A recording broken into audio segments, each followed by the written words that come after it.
Las memorias de Charles Finney. Capítulo 18. Avivamiento en Wilmington, Delaware. Mientras trabajaba en New Lebanon en el verano anterior, el reverendo Gilbert de Wilmington, Delaware, cuyo padre residía en New Lebanon, llegó de visita. Un incidente muy impactante, relacionado con un hermano de este señor Gilbert, había ocurrido durante aquel avivamiento. El hermano, que era impenitente, se llegó a sentir a tal extremo perturbado por el avivamiento que, según tengo entendido, dejó el lugar afirmando que no regresaría hasta que la obra hubiera llegado a su fin. Había estado ausente por poco tiempo cuando se recibieron noticias de su muerte, que, si la memoria no me falla, fue trágica. El señor Gilbert, en sus perspectivas teológicas, estaba muy ligado a la vieja escuela, pero era un hombre bueno y muy apasionado. Su amor por las almas iba más allá de cualquier diferencia en cuestiones teológicas o de opiniones que pudieran existir entre él y yo. Él me había escuchado predicar en New Lebanon y había también visto los resultados, y se mostró muy ansioso porque fuera a trabajar con él aquel otoño a Wilmington, Delaware. Tan pronto como vi la forma de dejar Steventown, partí a Wilmington y me ocupé en las labores con el hermano Gilbert. Antes de terminar de hablar de Steventown debo decir que tanto allí como en New Lebanon hice uso de los mismos medios que había estado usando, y que ningún otro método fue usado aparte de aquellos que empleé y que Dios bendijo a lo largo de todos los avivamientos del centro de Nueva York. El mismo espíritu de oración poderosa y que prevalece se manifestó allí, la palabra tuvo el mismo poder prodigioso impartido por el Espíritu Santo, y las conversiones fueron del mismo tipo. Los convertidos se mostraron claramente firmes, celosos y unidos. En ellos no se presentó heterodoxia ni tendencia de fanatismo o de nada objetable que pudiera percibirse. No supe que se hubiera hecho ninguna queja, en ningún momento, acerca de algo desastroso o fuera de orden en aquellos avivamientos. Los avivamientos fueron notoriamente puros y poderosos, y sus resultados duraderos. Si mal no recuerdo, en cierta ocasión recibí cerca de 200 convertidos en la comunión de la iglesia. Jamás olvidaré el interés que se dio en los jóvenes por aquella señorita Sackett de quien he hablado. Parecía que le tuvieran un afecto muy especial. Los jóvenes se habían enterado que ella fue el instrumento para que yo fuera a visitar el lugar, y supieron también de su pasión y de la forma en la que derramó su alma delante de Dios buscando su salvación. Se reunieron en torno a ella y se aferraron a ella de una forma muy cariñosa. La señorita Sackett era una joven sincera y de un corazón tan inocente como el de un niño. Sin embargo, quedó agotada. Su fuerza empezó a decaer, y si no me equivoco tan solo vivió unos cuantos meses más después del avivamiento. Por otro lado, como ya he dicho, partí hacia Wilmington, Delaware, en donde empecé a trabajar con el hermano Gilbert y pronto descubrí que sus enseñanzas habían llevado a la iglesia a una posición en la que resultaba casi imposible promover un avivamiento entre la congregación, a menos que las perspectivas que habían abrazado fueran corregidas. Era como si tuvieran temor de hacer cualquier esfuerzo y así entrometerse en la obra de Dios. Tenían las más antiguas de las perspectivas de la doctrina de la vieja escuela, y en consecuencia su teoría era que Dios mismo convertiría a los pecadores en su tiempo, y que, por lo tanto, el urgirle al arrepentimiento inmediato, y, en resumen, el tratar de promover avivamiento, era pretender hacer cristianos por medios y fuerza humana, y deshonrar a Dios, quitándole su trabajo. Observé también que en sus oraciones no había urgencia por el inmediato derramamiento del Espíritu, y por supuesto, esto también estaba de acuerdo con las perspectivas con las que habían sido instruidos. Era evidente que nada podría hacerse a menos que las perspectivas del hermano Gilbert fueran corregidas en el tema. Por esta razón pasé horas cada día conversando con él acerca de sus peculiares perspectivas. Hablamos del tema siempre de forma fraternal y después de haber trabajado con él durante unas 2 o 3 semanas, vi que su mente ya estaba lista para que yo pudiera presentar mis perspectivas a su congregación. En el siguiente sábado cité mi texto: «Haceos un corazón nuevo y un espíritu nuevo. ¿Por qué habéis de morir?». Fui a lo largo del tema de la responsabilidad del pecador, y les mostré lo que no era un nuevo corazón, y lo que es en realidad. Prediqué por cerca de 2 horas y no me senté hasta que terminé todo el tema, hablando tan rápido como me era posible, para poder abarcar el asunto en el tiempo que tenía disponible.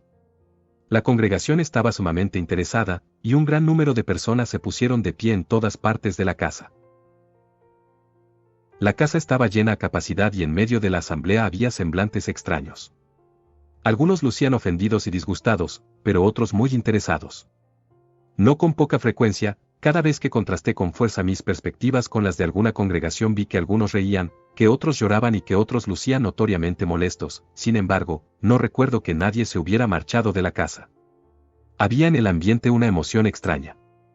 Mientras esto sucedía, el hermano Gilbert se movía de un lado del asiento al otro detrás de mí. Podía escucharle respirar y suspirar y no pude evitar notar que él mismo estaba en medio de una gran ansiedad.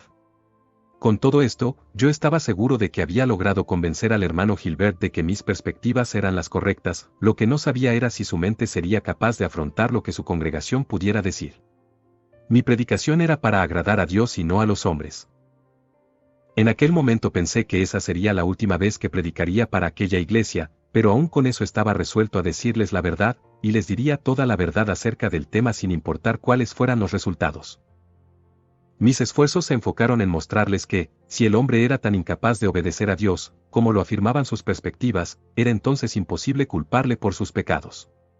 Si con la caída de Adán el ser humano perdió toda su capacidad de obedecer, entonces la obediencia era algo imposible, y esto no por algo que hubiera hecho el ser humano, o a lo que hubiera consentido, sino que fue el resultado de un acto de Adán, y es ridículo afirmar que el hombre es culpable de algo que no puede evitar.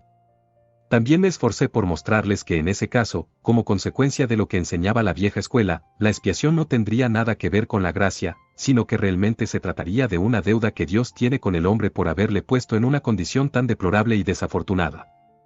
De hecho, creo que el Señor me ayudó a mostrar con claridad irresistible los peculiares dogmas de la vieja escuela y sus inevitables resultados.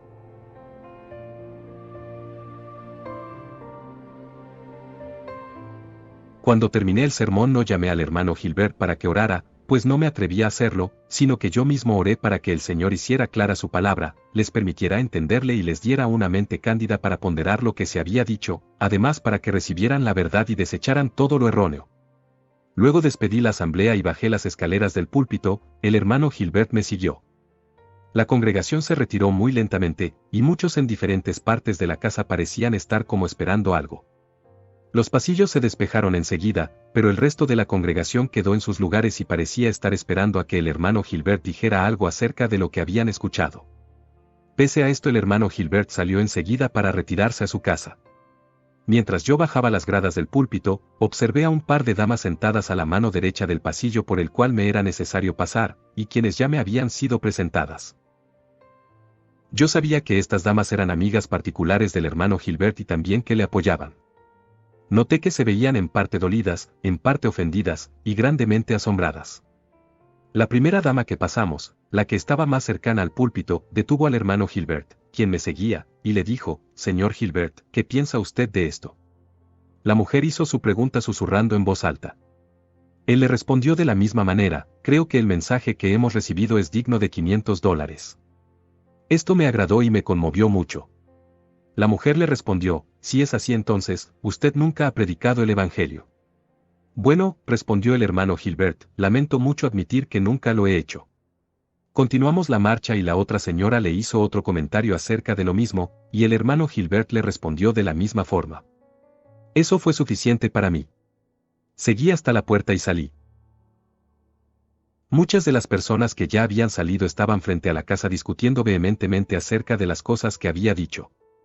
Mientras caminaba por las calles en dirección a la casa del señor Gilbert, en donde me estaba alojando, me encontré con que estaban llenas de emoción y de discusión. La gente comparaba perspectivas, y por las cosas que escuché y por las oraciones que se les escaparon a quienes no se percataron de mi tránsito por el lugar, vi que decididamente la impresión del público estaba a favor de lo que había dicho. Cuando llegué a la casa la esposa del señor Gilbert me abordó enseguida y me dijo: «Señor Finney, ¿cómo se ha atrevido a predicar tal cosa en nuestro púlpito?». Le respondí: «Señora Gilbert, no me hubiera atrevido a predicar nada más. Esa es la verdad de Dios». Ella añadió: «Bueno, es cierto que Dios estaba justamente obligado a hacer una expiación por la humanidad. Así siempre lo he sentido, aunque nunca me he atrevido a decirlo. Creo que, si la doctrina predicada por el señor Gilbert es cierta, Dios está bajo la obligación, en lo que respecta a la justicia, de hacer una expiación para salvarme de aquellas circunstancias en las cuales me es imposible hacer algo por mí misma, y de una condenación que no merezco». Justo en ese momento entró el señor Gilbert. «Aquí lo tiene». Dije: «Hermano Gilbert, vea los resultados de su predicación en su propia familia», y le repetí lo que su esposa acababa de decir. Él respondió, en ocasiones he pensado que mi esposa es una de las mujeres más piadosas que he conocido, y en otros momentos he llegado a creer que no tiene religión alguna. ¿Lo ve? Exclamé, ella ha tenido la idea de que Dios le debe, que está obligado por la justicia a proveerle salvación en Cristo. ¿Cómo puede ser verdaderamente cristiana? Estas cosas que dijimos, las dijimos con gran solemnidad y seriedad. Después de hacer mi último comentario, la mujer se puso de pie y salió de la habitación. La casa se sentía muy solemne y si no me equivoco por espacio de 2 días no vi a la señora Gilbert. Cuando volvió a aparecer lucía clara, no solo con respecto a la verdad, sino también en el estado de su mente, luego de haber pasado por una completa revolución en sus perspectivas y su experiencia. A partir de este punto la obra avanzó. La verdad fue impresa maravillosamente por el Espíritu Santo. Las perspectivas del hermano Gilbert se transformaron grandemente, lo mismo que su estilo y modo de predicar y su forma de presentar el Evangelio. Hasta lo que he sabido, hasta el día de su muerte mantuvo sus nuevas perspectivas y abrazó la nueva escuela, en contraste con las antiguas creencias de la vieja escuela que había mantenido antes.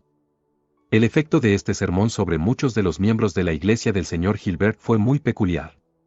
He hablado de la dama que le preguntó al hermano Gilbert qué pensaba acerca de mi predicación. Más tarde esta mujer me dijo que se había sentido tan ofendida al pensar que sus perspectivas de la religión habían sido derribadas de tal manera, que se prometió a sí misma nunca más volver a orar. Ella había hecho el hábito de justificarse a sí misma con su naturaleza pecaminosa, y había guardado en su mente las ideas promovidas por el señor Gilbert, y cuando escuchó mi predicación al respecto no solo se alteraron sus perspectivas, sino también su religión y su todo. La mujer permaneció en ese estado de rebelión, si mal no recuerdo, por unas 6 semanas, que fue cuando volvió a orar. Luego ella se quebrantó y quedó transformada tanto en sus ideas como en su experiencia religiosa. Creo que este también fue el caso de un gran número de los miembros de aquella iglesia. Mientras tanto yo había sido persuadido de ir a predicar en la iglesia del hermano Patterson, en Filadelfia, 2 veces a la semana. Para esto tomaba el barco a vapor, predicaba en la tarde y regresaba al día siguiente para predicar en Wilmington, así alternaba mi trabajo entre los 2 lugares. En bote estas 2 ciudades estaban como a 40 millas de distancia. La obra cobró tanto efecto en Filadelfia como para convencerme de que era mi deber dejar al hermano Gilbert para que continuara la obra en Wilmington bajo la dirección del Señor, mientras yo dedicaba todo mi tiempo a trabajar en la gran ciudad de Filadelfia.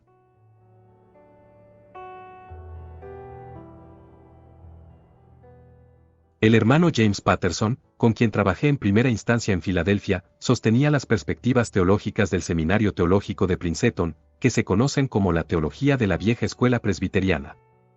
Pese a esto, el hermano Patterson era un hombre piadoso, y le interesaba mucho más la salvación de las almas que preguntas bonitas acerca de la habilidad o la inhabilidad del ser humano, o cualquier otro de los puntos en disputa entre la vieja y la nueva escuela presbiteriana.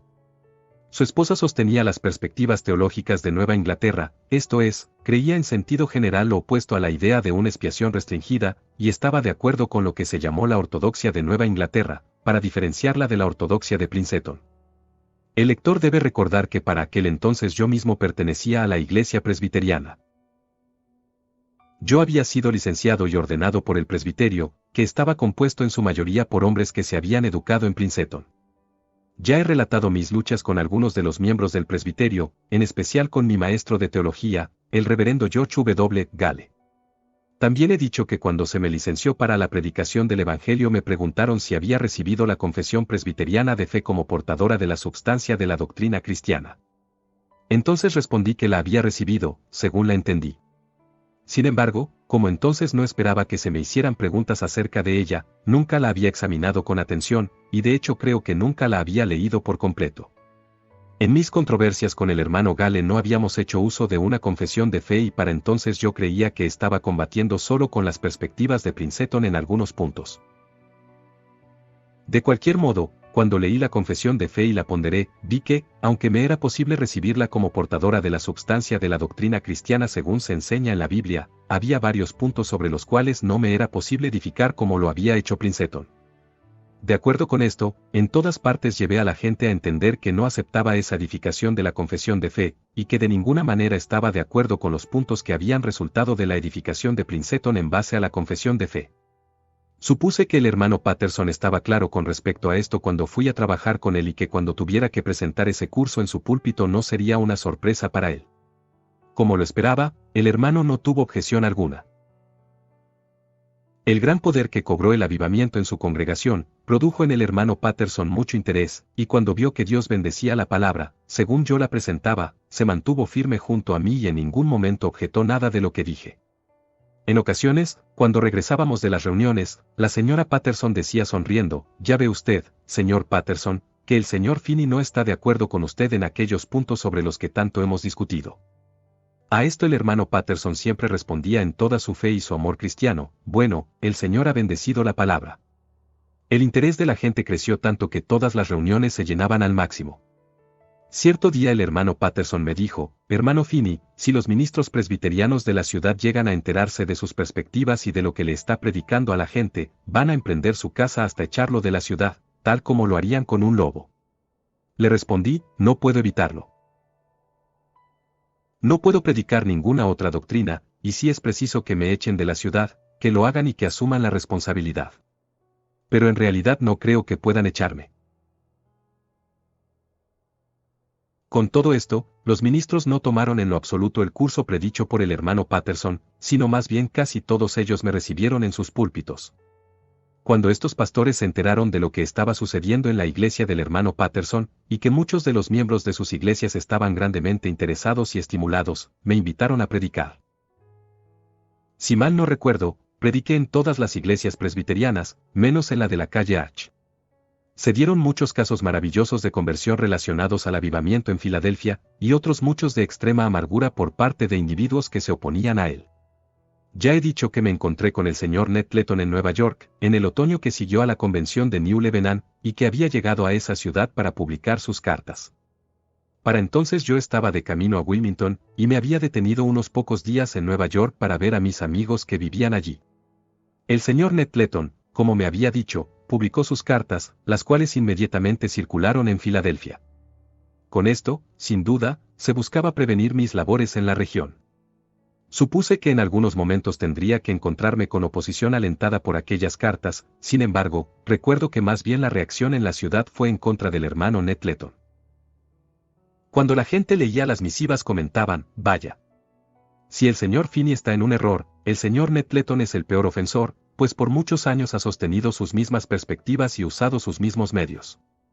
¿Por qué ahora le da por condenar el curso seguido por el señor Finney?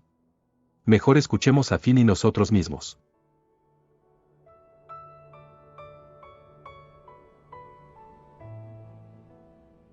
En aquel tiempo Filadelfia estaba prácticamente unida en cuanto a las perspectivas sostenidas en Princeton.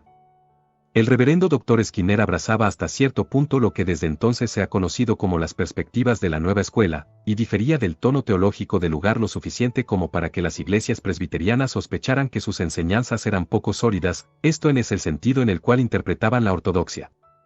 Siempre he considerado admirable el que, hasta donde sé, mi ortodoxia no resultó en piedra de tropiezo para la ciudad, y el que no haya sido cuestionada abiertamente por los ministros de las iglesias.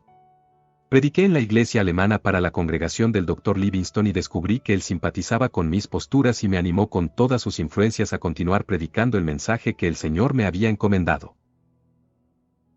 No dude en ningún lugar u ocasión de presentar mis perspectivas teológicas, las mismas que he presentado en todas partes a las iglesias. El mismo hermano Patterson, según creo, estaba grandemente sorprendido de que no me haya encontrado con la oposición de los ministros en cuanto a mis posturas teológicas. De hecho, de ninguna manera las presenté en una forma controversial, sino que simplemente las expuse en mi instrucción a santos y a pecadores en una forma muy natural, para no provocar demasiada atención. Solo la atención de perspicaces teólogos pudo haberse exaltado. Con todo esto, muchas de las cosas que dije eran nuevas para la gente. Por ejemplo, una noche prediqué acerca del texto, porque hay un solo Dios, y también un solo mediador entre Dios y los hombres, Cristo Jesús hombre, quien se dio a sí mismo en rescate por todos, testimonio dado a su debido tiempo.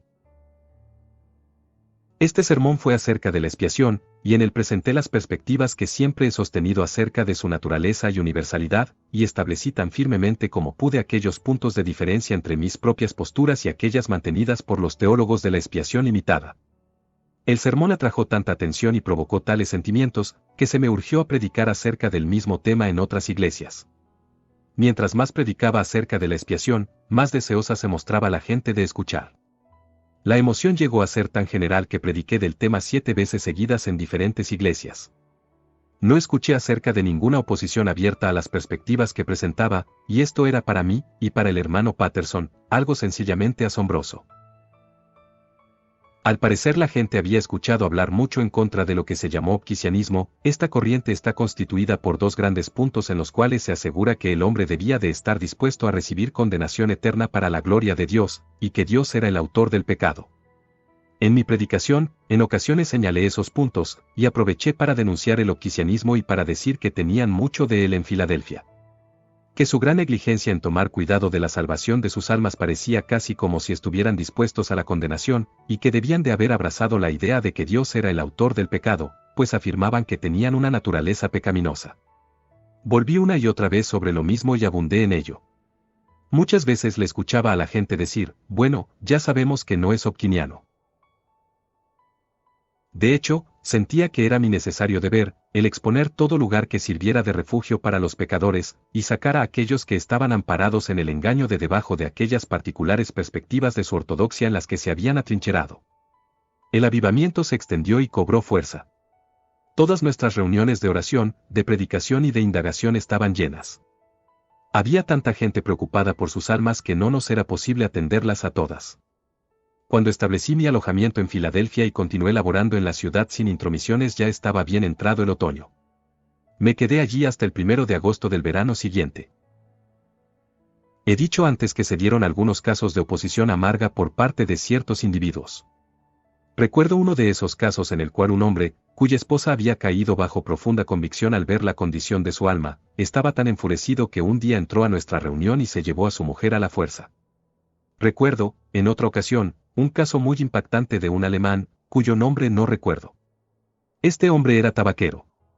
Su esposa era una mujer muy agradable e inteligente. Cuando llegué a conocerle descubrí que él mismo era también un hombre inteligente. Sin embargo, este alemán era escéptico y no tenía confianza alguna en la religión. Su esposa, al contrario, asistía a nuestras reuniones y llegó a preocuparse mucho por el estado de su alma. Después de una severa lucha mental que duró varios días, la mujer se convirtió por completo. Como ella asistía muy frecuentemente a las reuniones y había llegado a interesarse tanto, pronto atrajo la atención de su marido, quien empezó a oponerse a que ella fuera cristiana. Supe que este hombre tenía un temperamento iracundo, además de constitución atlética y una voluntad de gran determinación. En vista del ascendente interés de su esposa, él también fue aumentando su oposición, hasta que llegó a prohibirle del todo el asistir a las reuniones. Fue entonces cuando la mujer me pidió que la visitara y solicitó mi consejo acerca del curso que debía tomar. Le dije que su primera obligación era con Dios y que ella estaba indudablemente obligada a obedecer sus mandamientos, aun cuando estos entraran en conflicto con los de su marido, y que, aunque le aconsejaba que hiciera lo posible por no ofender a su esposo, le dije que debía de cumplir con su deber para con Dios, y que de ninguna manera debía de dejar de cumplir con estos deberes para satisfacer los deseos de un infiel. Le dije también que siendo que su esposo era un infiel, sus opiniones acerca de la religión no debían de ser respetadas, y que ella no podría seguir con seguridad el consejo de su esposo. De eso ella estaba consciente. Este hombre no prestaba atención alguna a la religión sino solo para oponerse a ella. De acuerdo con mi consejo, la mujer asistía a las reuniones cuando tenía la oportunidad y recibía instrucción. Pronto llegó a alcanzar la libertad del Evangelio y una gran fe y paz en su mente. Disfrutaba también mucho de la presencia de Dios. Esto desagradó tremendamente a su marido, quien llegó al punto de amenazarla de muerte si volvía una vez más a las reuniones. Como la mujer le había visto enojado tantas veces, dudaba mucho de que fuera a concretar sus amenazas y le dijo con tranquilidad que a cualquier costo estaba determinada a cumplir con sus obligaciones para con Dios, que consideraba su deber el darse la oportunidad de recibir la instrucción que necesitaba y que asistiría a las reuniones cuando tuviera la oportunidad, sin descuidar sus obligaciones para con su familia. Un sábado por la tarde, cuando el hombre descubrió que su esposa estaba por salir a la reunión, renovó sus amenazas, diciéndole que si se iba le costaría la vida. La mujer me dijo después que estaba segura de que sus palabras eran solo amenazas vacías. Ella le respondió con calma que su deber era sencillo, que no había razones para que permaneciera en casa sino solo la de satisfacer sus deseos irracionales, y que el permanecer en el hogar bajo tales circunstancias sería totalmente inconsistente con su deber hacia Dios y hacia ella misma. Con esto dicho se marchó a la reunión. Cuando regresó de la iglesia se encontró con que su esposo estaba encendido en ira. Tan pronto como cruzó el umbral de la casa el hombre cerró la puerta y retiró la llave del cerrojo, luego sacó una daga y juró que la mataría. Ella subió corriendo las escaleras y él, tomando una vela para alumbrarse, la siguió. La sirvienta, aterrorizada, le sopló la vela cuando el marido pasaba junto a ella. Con esto quedaron ambos en la oscuridad. La mujer corría en el piso superior de alcoba en alcoba y halló el camino hacia la cocina y luego al sótano. Su esposo no pudo seguirla en la oscuridad, y la mujer logró evadirse por la ventana del sótano y fue a pasar la noche a casa de una amiga. Tomando por sentado que el hombre estaría avergonzado de lo que había hecho, ella volvió al hogar temprano en la mañana. Cuando entró a la casa se encontró con un gran desorden. Su esposo había destruido parte de los muebles y lucía como distraído. Nuevamente el hombre cerró la puerta tan pronto ella estuvo dentro, y sacando la daga se lanzó al piso sobre sus rodillas y levantando las manos hizo el más horroroso de los juramentos, asegurándole que iba a quitarle la vida. Ella lo miró con asombro y emprendió la huida, subió a prisa las escaleras, pero esta vez había luz y el hombre la siguió. La mujer corrió de habitación en habitación, hasta que llegó a la última, en la cual ya no había más escape. Entonces se volteó y lo miró, se dejó caer sobre sus rodillas y cuando el hombre estaba a punto de asestarle la puñalada, ella levantó sus manos al cielo y clamó por misericordia para ella y para su esposo. Fue en ese instante cuando Dios capturó a ese hombre. Ella cuenta que su esposo la miró por un momento, luego tiró la daga, y finalmente se lanzó al piso clamando por misericordia. Allí entonces se quebrantó, confesó sus pecados a Dios y a ella, y le rogó perdón a ella y a Dios. Ella, por supuesto, le perdonó, y confió también en que Dios también le extendió su perdón. Desde aquel momento se mostró como un hombre maravillosamente cambiado y se volvió uno de los cristianos más fervorosos. Él se encariñó mucho conmigo. Un año o dos después de eso, cuando escuchó que yo iba a llegar a Filadelfia en cierto barco a vapor, fue el primero de los hombres del lugar en ir a recibir y saludarme. Le recibí a él y a su mujer en la iglesia, antes de marcharme, y bauticé también a sus hijos. No he vuelto a verlos ni a escuchar de ellos en muchos años. Sin embargo, aunque se dieron casos de amarga oposición individual a la religión por causa de perspectivas erróneas, no fui molestado ni estropeado por ninguna clase de oposición pública como la de Dr. Beecher y el Sr. Ned Clayton. Los ministros se comportaron amables, y no recuerdo ninguna ocasión en la que hayan hablado en público en contra de la obra, si es que hablaban en privado, no lo sé. El número de convertidos debió de ser muy grande. Después de predicar en la iglesia del hermano Patterson durante varios meses, y más o menos en casi todas las iglesias presbiterianas de la ciudad, se pensó que lo mejor era que tomara una posición central, y que permaneciera predicando en un solo lugar. En la calle Reis había una iglesia alemana grande, cuyo pastor era un señor de apellido Elfenstein. Los ancianos de la congregación, junto a su pastor, me pidieron que ocupara su púlpito. Me parece que, en aquel entonces, esa era la casa de adoración más grande de la ciudad. Continué predicando ininterrumpidamente en esa iglesia por muchos meses. Siempre estuvo llena y se dice que el edificio podía sentar a 3,000 personas con la casa y los pasillos llenos. Tuve la oportunidad de predicar para muchos maestros de escuela dominical. De hecho, se dijo que los maestros de escuela dominical en general de la ciudad asistían a mi ministerio.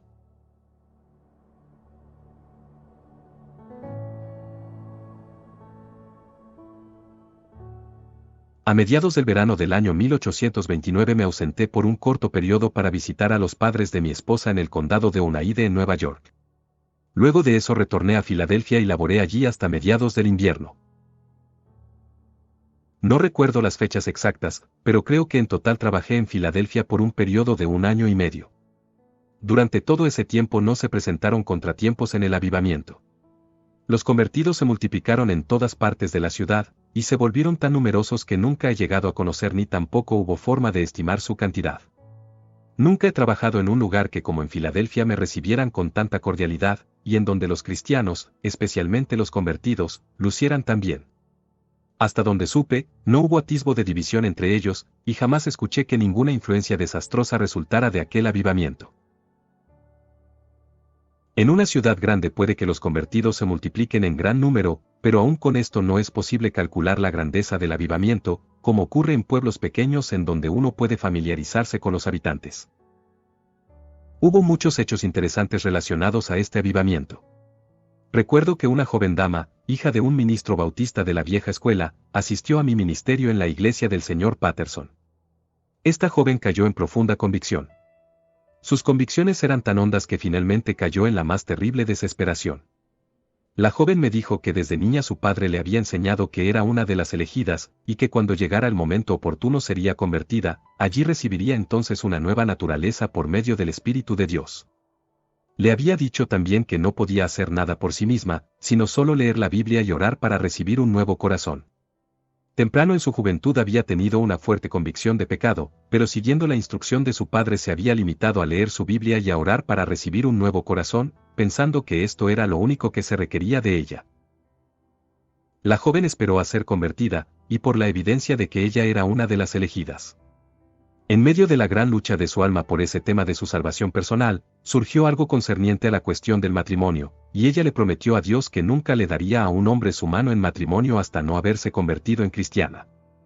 Cuando hizo esa promesa esperaba que Dios la convirtiera prontamente. Sin embargo, sus convicciones pasaron y no estaba aún convertida, y aún esa promesa hecha a Dios pesaba en su alma y no se atrevía a romperla. Cuando tenía cerca de 18 años un joven se le declaró y le manifestó su intención de hacerla su esposa. Ella lo aceptó, pero por el voto que había hecho no consentiría al matrimonio hasta no haberse convertido. Según la dama, ella y su novio se amaban profundamente y a él le urgía que accediera a casarse sin demora. Sin decirle la verdadera razón, ella se mantuvo dilatando la propuesta cada vez que el joven se la presentaba, y esto lo hizo por 5 años, si mal no recuerdo, mientras esperaba a que Dios la convirtiera. Finalmente, un día, mientras se trasladaba a caballo, el joven fue lanzado de su carroza y murió al instante. Este suceso levantó en el corazón de aquella joven enemistad en contra de Dios. Acusaba a Dios de ser demasiado severo con ella.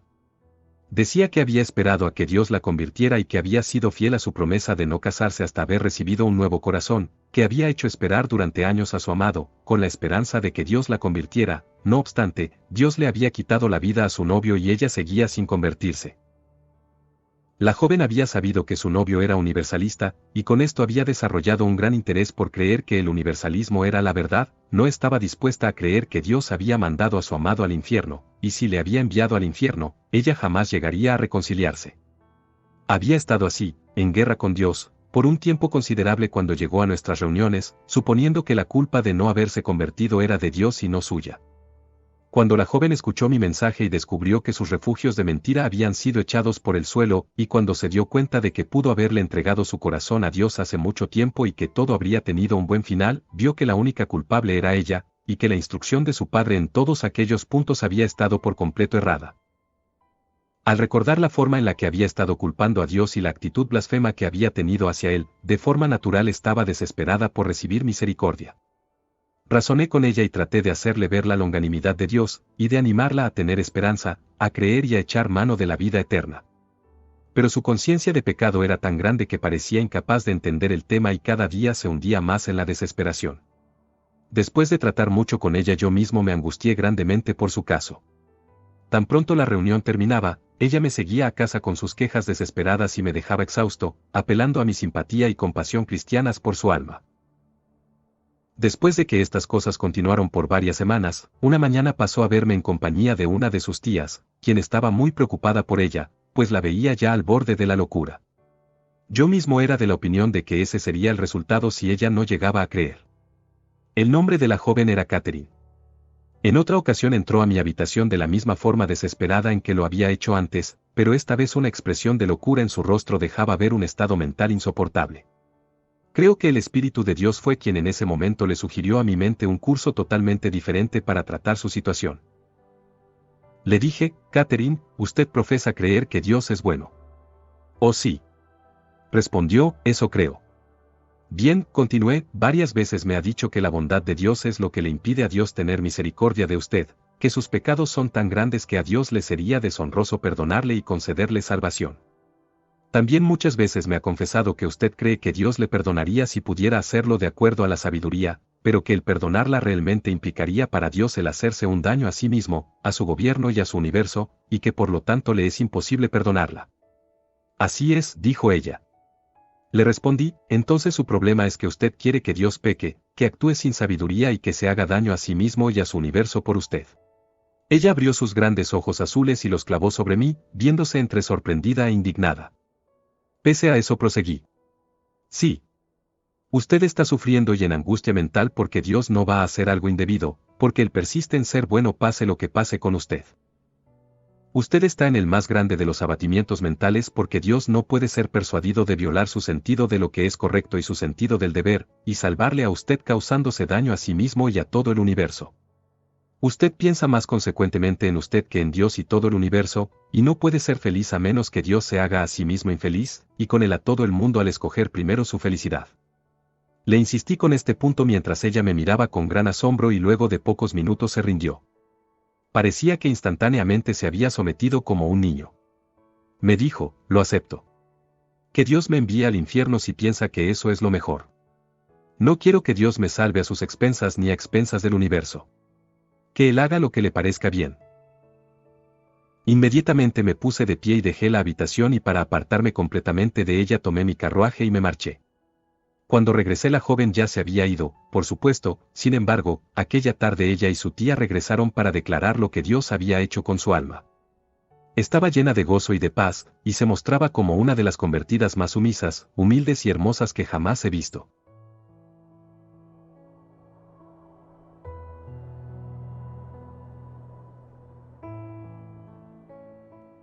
Recuerdo a otra joven dama, que por cierto era una jovencita muy hermosa de aproximadamente unos 20 años de edad, que me fue a buscar bajo una gran convicción de pecado. Le pregunté, entre otras cosas, si estaba convencida de que su maldad era tanta como para que Dios pudiera mandarla con justicia al infierno. Ella respondió en un lenguaje muy fuerte, sí. Merezco 1000 infiernos. Su vestimenta era alegre y muy fina. Tuvimos una conversación muy profunda y ella se quebrantó de corazón y se entregó a Cristo. Esta joven resultó en una convertida muy humilde y quebrantada. Supe que luego había ido a su casa y había reunido muchas de sus flores artificiales y adornos, con los cuales se arreglaba y de los cuales estaba muy orgullosa y se los llevó en la mano. Le preguntaron a dónde iba con ellos, la joven respondió que iba a quemarlos, nunca más volveré a usarlos, añadió. Le dijeron que porque mejor no los vendía, que no los quemara. Ella respondió, si se los vendo a alguien esa persona estará también muy orgullosa de ellos, y será tan vanidosa como yo lo he sido. Los voy a quemar. Eso hizo, fue y los echó en el fuego. Unos días después de eso la joven fue a verme y me dijo que cuando pasaba por el mercado, si no me equivoco aquella mañana, había observado a una dama muy finamente vestida. La compasión se agitó tanto en ella que se acercó a la mujer y le preguntó si podía hablarle. Las personas que le acompañaban estaban muy sorprendidas de que se hubiera acercado a la dama para hablarle. La mujer le respondió que bien podía y ella le dijo, mi estimada señora, ¿no está usted orgullosa de su vestido? ¿No está acaso sumida en vanidad y descuidando la salvación de su alma? Dijo que ella misma estalló en llanto mientras decía estas palabras, le contó también a la dama un poco de su propia experiencia, de cómo había estado aferrada a su vestido y cómo esto había arruinado su alma. Le dijo luego, usted es una mujer hermosa, y finamente vestida, ¿no está usted en la misma situación en la que yo estuve? Dijo que la mujer lloró, que confesó que había caído en una trampa y que temía que su amor a los vestidos y a la sociedad fuera a arruinar su alma. Confesó que había descuidado la salvación de su alma, porque no sabía cómo romper el ciclo en el que se movía. La joven me dijo que quería saber si yo creía que había hecho mal al hablarle a la mujer. Le dije, no, y que mi deseo era que todos los cristianos fueran tan fieles como ella y que mi esperanza era que nunca dejará de advertirle a otras mujeres acerca del peligro de aquello que estuvo a punto de destruir su propia alma. En la primavera de 1828-29 cuando el cauce de Delaware se elevó mucho, los madereros bajaron de las tierras altas con sus balsas, en donde habían estado recibiendo la madera durante el invierno. En aquel entonces había una gran porción de campo a lo largo de la región norte de Pensilvania a la que muchos llamaban la región maderera. Esta región se extendía hacia el norte, en dirección a la cabecera del río Delaware. Muchas personas habían estado ocupadas consiguiendo madera durante el verano y el invierno. Mucha de esta madera se enviaba por el río, haciéndola flotar río abajo, en la primavera cuando el nivel del agua era alto en Filadelfia. La madera se sacaba cuando el río bajaba de nivel. Cuando había cesado la nieve y empezaban a llegar las lluvias de la primavera la lanzaban al río y la hacían flotar hacia abajo, en donde pudieran construir balsas, o de lo contrario, la embarcaban para enviarla al mercado de Filadelfia. Muchos de los madereros tenían a sus familias en aquella región, y había una gran porción de campo que para el momento no había sido ocupada, excepto por estos madereros. Allí no tenían escuelas, y en aquel tiempo tampoco tenían iglesias ni ningún tipo de privilegios religiosos. Conocí a un ministro que me contó que había nacido en esa región maderera y que hasta los 20 años de edad nunca había asistido a una reunión religiosa ni conocía el alfabeto. Estos hombres que descendieron a Filadelfia con la madera asistieron a nuestras reuniones, y un buen número de ellos se convirtieron. Estos convertidos regresaron al campo y empezaron a orar por un derramamiento del Espíritu Santo, y a decirle a la gente de los alrededores lo que habían visto en Filadelfia. Les exhortaban también a tomar cuidado de su salvación. Sus esfuerzos fueron bendecidos de inmediato y el avivamiento tomó fuerza y se extendió en medio de aquellos madereros. Este avivamiento corrió de la forma más admirable y se extendió a tal punto que gente que no había asistido a ninguna reunión y que era tan ignorantes de la religión como cualquier pagano, caía en convicción y se convertía.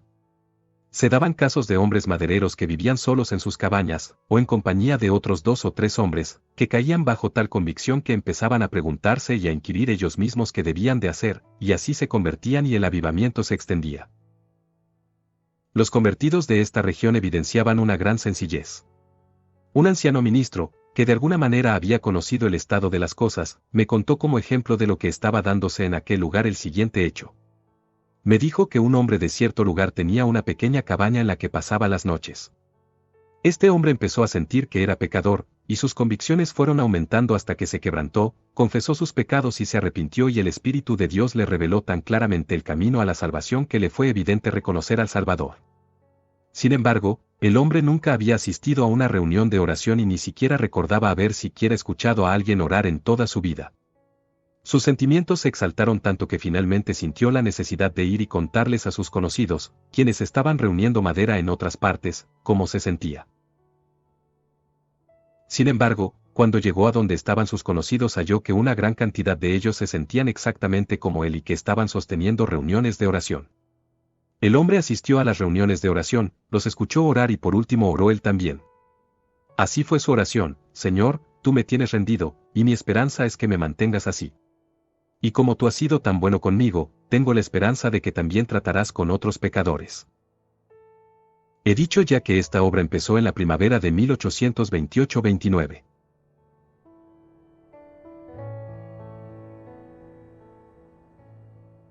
En la primavera de 1831. Me encontraba nuevamente en Auburn.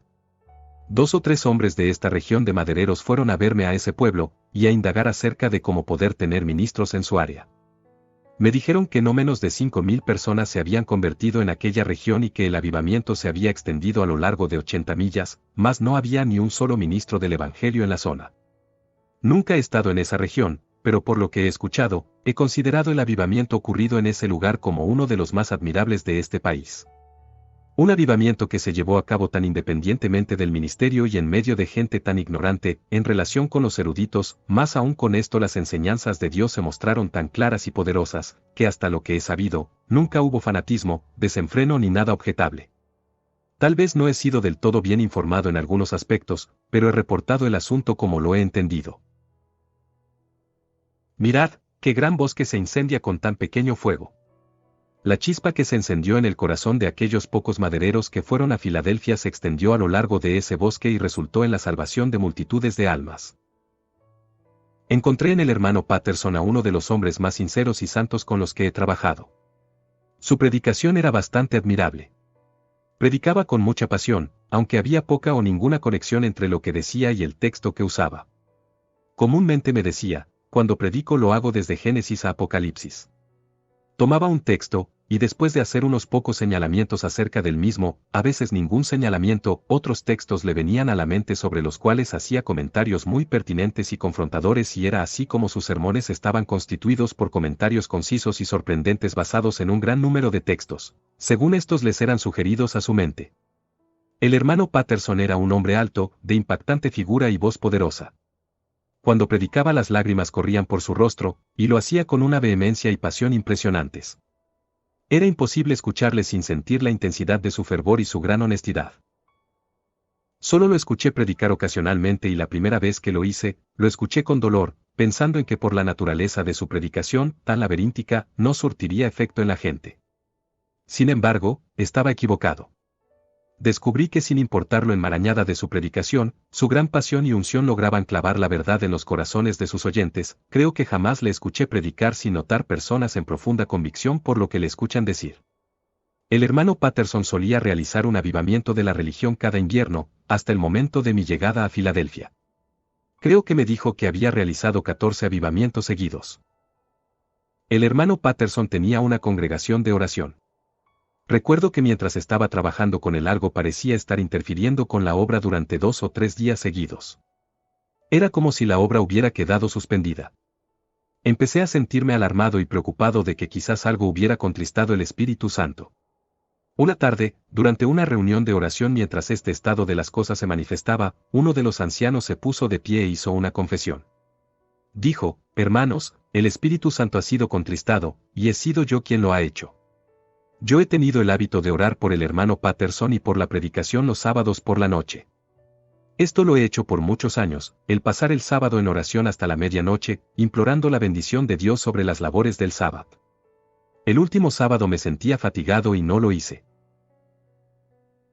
Pensé que la obra estaba en marcha tan feliz y poderosamente, que creí que podía darme tal indulgencia y fui a la cama sin buscar a Dios y su bendición para las labores del sábado.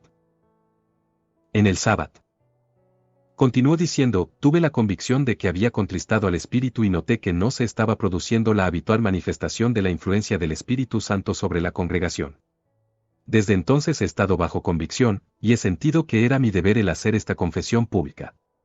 No sé quién más aparte de mí haya contristado al Espíritu de Dios, pero estoy seguro de que yo lo he hecho. He hablado acerca de la ortodoxia del hermano Patterson. Al principio, cuando empecé mis labores con él, me sentía perturbado en algunas ocasiones por las cosas que decía para traer convicción a los pecadores. Por ejemplo, en la primera reunión que tuvimos de indagación, para la gente que estaba preocupada por sus almas y que deseaba conocer la religión, tuvimos una asistencia muy grande. Pasamos algún tiempo conversando con individuos y moviéndonos de un lugar a otro para dar instrucción. Estaba envuelto en esto cuando vi que el hermano Patterson se puso de pie y con gran emoción dijo: amigos míos, ustedes han puesto sus rostros hacia Sión, y ahora los exhorto a seguir adelante. Continuó su intervención por algunos minutos y dejó en ellos la impresión de que estaban en buen camino y que solo tenían que continuar insistiendo como lo estaban haciendo para poder llegar a ser salvos. Sus comentarios me atribularon en gran manera, pues parecían estar destinados a crear una impresión de autojusticia, hacerles pensar que estaban haciendo lo correcto, cumpliendo con su deber y que, si continuaban cumpliendo con su deber e insistiendo en ello, serían salvos. Esta no era para nada mi perspectiva de la condición de aquellas personas, y me sentí atribulado y dolido al escuchar aquella instrucción, y además me sentí perplejo al no saber de qué manera contrarrestarla. De cualquier modo, tan pronto el hermano tomó asiento, o más bien debiera de decir, cuando finalizó la reunión, como era mi costumbre, hice un resumen de los resultados de nuestra conversación y me dirigí a la gente. Aludí a lo que había dicho el hermano Patterson, y enfaticé que no debían de malinterpretar lo que él había dicho. Que lo dicho por él era cierto para aquellos que verdaderamente se habían vuelto hacia Dios y fijado sus rostros hacia Sión, al haberle entregado a Dios su corazón. Y que no debían de pensar en aplicarse aquel comentario quienes en medio de ellos estaban experimentando convicción, pero que aún no se habían arrepentido, creído y entregado sus corazones a Dios. Aquellos, en lugar de haber fijado el rostro en Sión, aún le estaban dando la espalda a Cristo, resistiendo todavía al Espíritu Santo y de camino al infierno. Les dije que cada momento que continuaban resistiéndose a Dios iban extinguiéndose más y más, y que cada momento que permanecían impenitentes, sin sumisión, arrepentimiento y fe, pecaban en contra de la más grande de las luces. El Señor me dio una perspectiva clara de ese tema. El hermano Patterson me escuchaba con la mayor de las atenciones posibles. Jamás olvidaré el fervor con el cual me miraba, y con el interés con el que observaba las discriminaciones que estaba haciendo. Continué con mi discurso hasta que pude ver y sentir que la impresión hecha por el hermano Patterson había sido corregida y que una gran carga había sido puesta sobre ellos para rendirse a Dios de forma inmediata. Luego de eso les invité a ponerse de rodillas y a comprometerse allí y en ese momento para siempre con el Señor, renunciando a todos sus pecados y entregándose por completo a la disposición de la soberana benevolencia de Dios, con fe en el Señor Jesucristo. Les expliqué tan claramente como pude la naturaleza de la expiación y la salvación presentada en el Evangelio. Luego oré con ellos y tengo razones para creer que muchos de ellos se convirtieron en aquel instante. Después de esto nunca volví a escuchar nada de boca del hermano Patterson que fuera objetable, o que haya afectado mis sentimientos a la hora de dar instrucción a los pecadores que estaban preocupados por el destino de sus almas. De hecho, descubrí que el hermano era una persona sumamente enseñable, y que su mente se abrió a discriminaciones justas. Se veía particularmente presto a abrazar aquellas verdades que debían de serles presentadas a los pecadores que deseaban conocer la religión, y presumo que hasta el día de su muerte nunca más les volvió a presentar una perspectiva como la que sugirió en aquella ocasión, la que en su momento tanto me perturbó. Respeto y reverencio mucho el nombre del hermano Patterson. Él fue un hombre cristiano encantador, y un fiel ministro de Jesucristo. Fin del capítulo 18.